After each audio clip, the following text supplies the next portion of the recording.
ओम गं गणपतये नमः। राधे राधे। आइए सुनते हैं आज बुधवारी एकादशी पर गणेश जी की यह कहानी। गणेश जी क्यों बने नौकर? इस कहानी को गणेश जी के व्रत के बाद एवं अन्य किसी व्रत के बाद पढ़ना या सुनना शुभ माना जाता है। इसको अंत तक जरूर सुने। जय गणेश कमेंट करें। यह बहुत समय पहले की बात है। एक दिन गणेश जी धरती पर सैर कर रहे थे। सैर करते करते वह एक अनाज के खेत में पहुंच गए और भूख लगने के कारण उन्होंने उस खेत में से 12 अनाज के दाने तोड़कर खा लिए। वह खेत सेठ धनीराम का था। कुछ समय बाद विनायक जी को अपने किए पर पछतावा होने लगा, क्योंकि उन्होंने सेठ जी को बिना पूछे ही उनके खेत से अनाज चुरा लिया था। फिर गणेश जी ने सोचा कि अपने किए बुरे कर्म का प्रायश्चित तो करना ही पड़ेगा। इसीलिए उन्होंने सेठ जी के यहाँ 12 साल के लिए नौकरी करने की ठान ली। उसके बाद अगली ही सुबह विनायक जी 13 से 14 साल के एक लड़के का रूप लेकर नौकरी मांगने के लिए धनीराम सेठ जी के घर पहुँचे और उन्होंने सेठ जी को अपना नाम गणेश बताया। विनायक भगवान की बुद्धिमानी की परीक्षा लेने के बाद सेठ जी ने खुशी खुशी नौकरी भी दे दी। अब गणेश भगवान एक सामान्य मनुष्य के रूप में सेठ जी के घर पर रहने लगे। एक दिन सेठ जी की पत्नी शाम के समय घर का काम खत्म करने के बाद राख से हाथ धोने जा रही थी।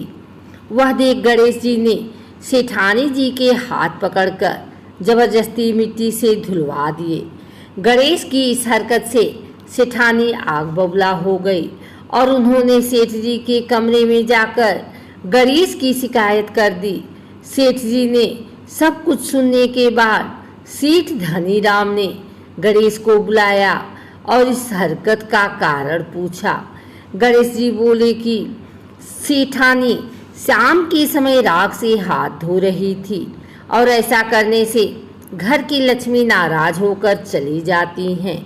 इसलिए मैंने उनके हाथ मिट्टी से धुलवाए। इससे घर पर माता लक्ष्मी की कृपा बनी रहती है। यह सब सुनकर सेठ जी ने सोचा, गणेश की सोच तो बड़ी अच्छी है। उसके कुछ दिन बाद कुंभ मेले का शुभ अवसर आया। सेठ जी ने गणेश को बुलाया और कहा, सेठानी जी को कुंभ मेले में स्नान करा लाओ। अब सेठानी और गणेश स्नान के लिए मेले में पहुँचे। वहाँ पहुँचने के बाद सेठानी नदी के किनारे बैठकर नहाने लगी। उन्हें ऐसा करते देख गणेश दौड़कर आए और सेठानी जी के दोनों हाथ पकड़कर उन्हें नदी के अंदर लेकर गए। उनसे पानी में डुबकी लगवाई और फिर किनारे पर ले आए। अब गणेश की इस हरकत से सेठानी का गुस्सा 7वें आसमान पर पहुंच गया। सेठानी जी घर आते आते पूरे रास्ते गणेश को ताने पर ताने मार रही थी, लेकिन गणेश भगवान सब कुछ शांति से सुन रहे थे। गणेश आते ही सेठानी ने सेठ जी के पास फिर से गणेश की शिकायत शुरू कर दी।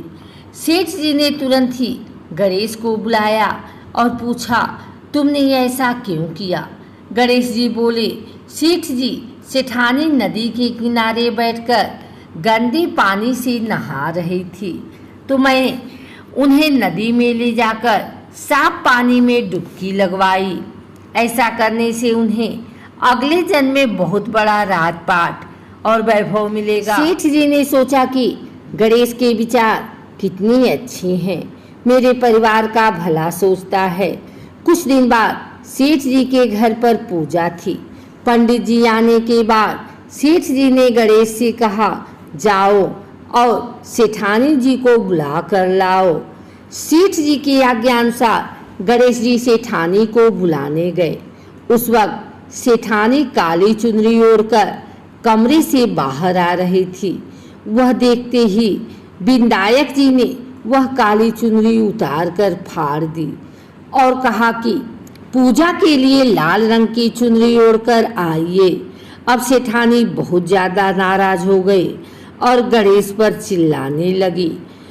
वह आवाज सुनकर सेठ जी वहां पर भागते हुए आए और पूछा कि क्या हुआ।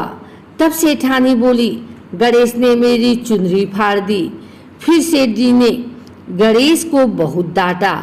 जवाब में गणेश जी ने कहा कि सेठ जी पूजा में कभी काला वस्त्र नहीं पहनते हैं, इससे शुभ फल नहीं प्राप्त होते हैं, इसलिए मैंने ऐसा किया।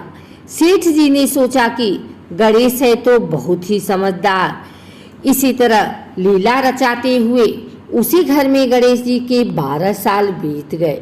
फिर एक दिन सेठ जी ने नया कारोबार शुरू करने से पहले घर में पूजा रखी थी। पूजा करते करते उनको याद आया कि पूजा की सामग्री में गणेश भगवान की मूर्ति तो है ही नहीं। तब उन्होंने अपने नौकर गणेश को पूजा घर से भगवान विनायक जी की मूर्ति लाने के लिए कहा। गणेश बोले कि मुझे ही मूर्ति समझकर पूजा में विराजमान कर लें, आपके सारे शुभ काम फल हो जाएंगे। यह बात सुनकर सेठ जी गुस्सा हो गए और बोले, गणेश तुम अब तक सेठानी से मजाक करते थे, अब मुझसे भी करने लगे हो।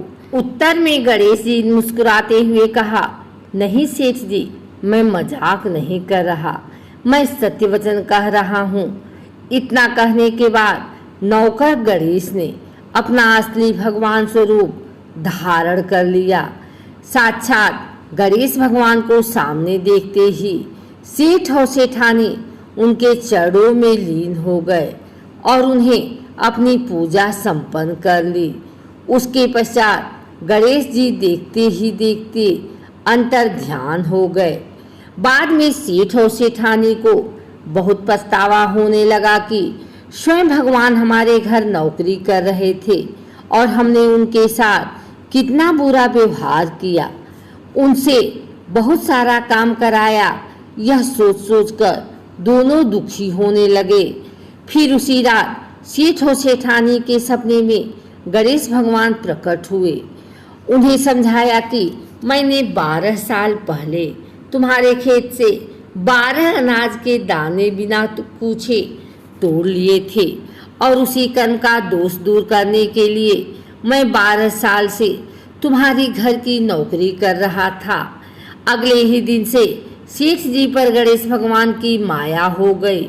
उनका व्यापार दिन दुगना और रात चौगुना तरक्की करने लगा। धनीराम सेठ जी के जीवन की काया पलट हो गई। हे गणेश जी, जैसी माया आपने धनीराम सेठ जी पर की, वैसी ही माया इस कहानी को पढ़ने वाले और सुनने वाले हर व्यक्ति पर करना। कथा अधूरी हो तो इसे पूरी करना और अगर हमसे कोई गलती हुई हो तो उसे क्षमा करना।